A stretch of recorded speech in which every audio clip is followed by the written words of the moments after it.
Psych Hack number 18 is about truth and how you can know truth through statistics and science. We've all heard Dr. Fauci say he is the science. Well, that was just not a tyrannical, despotic statement that everybody was just affronted that he made. Actually, it was worse than that. It was an insult to himself. Even the lowly Dr. Fauci shouldn't be insulting himself like that. You don't want to be the science. The science is terribly flawed, whether it's the temporal fallacy, the fallacy of measurement, the significance levels, 2.5 and 5%, flawed controls, the five parts of any scientific experiment, from abstract to methodology, methods, results, conclusions, data.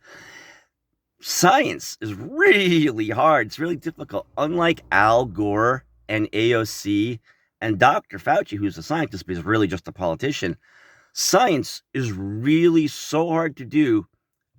Are you ready? Science is almost always wrong.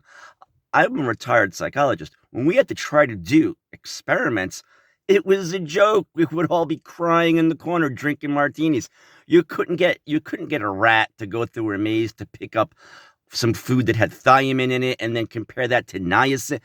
Every time you did something, we'd be like, well, that plywood has a little bit of different texture than this wood that has a little bit of different grain. Maybe that's affecting it. There's so many controls and so many ways you can go wrong. You could never control the infinite and match the infinite with your experiment. That's called external validity. And you can never actually create an experiment that's ironclad and tight and measures a thing properly. That's called internal validity. And then there's problems with reliability and replicability. A long story short, a real scientist would never say, I am the science. Not only is it despotic and tyrannical, but it's like saying I'm a cockroach, but I'm the best cockroach. It's not that good to be. I had a professor from Harvard, although I went to Brooklyn College, and his name was Dr. Haas. And he would come in every day and he would say, all right, you schnooks, you guys are all stupid and ugly, but I got to try to teach you something. And you're so dumb at psychology and you're dumber still at math. Remember one thing when I die, there are two kinds of experiments. And every idiot in the class was like, I know, one that follows all your rules, it's valid. One that doesn't follow the rules, it's invalid. Wrong. The two kinds of experiments are experiments that are invalid and experiments that are yet to be proven invalid. Did you get it? So there are experiments that are seemingly invalid, wrong. They're messed up. They got the wrong answer.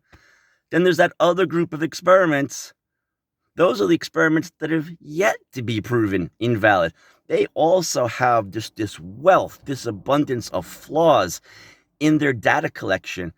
And maybe they haven't been exposed yet, but in the future, they shall be, because the nature of truth is very granular.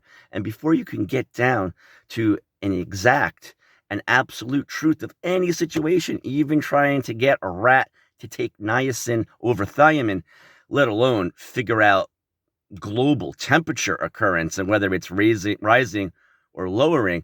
For that, you would have to control for the wiggle of the earth, the trajectory of the earth, the flow of the magma, the actual direction of the magma, the aurora borealis. And when you put thermometers on cement, they reflect more heat than when you put them on the grass. And when you measure carbon dioxide, are you really measuring methane or a subset of that? Anyway, science is so hard, it is nearly impossible to do right. Anything you do that seems like a great experiment, even one that gets awards, in 100 years, scientists will mock that. And in 1,000 years, people will mock the scientists who came 100 years later and mocked you. It's always wrong. So Dr. Haas said there are two kinds of experiments. Those that are invalid, they're no good, and those that are yet to be proven invalid. And that's science, really.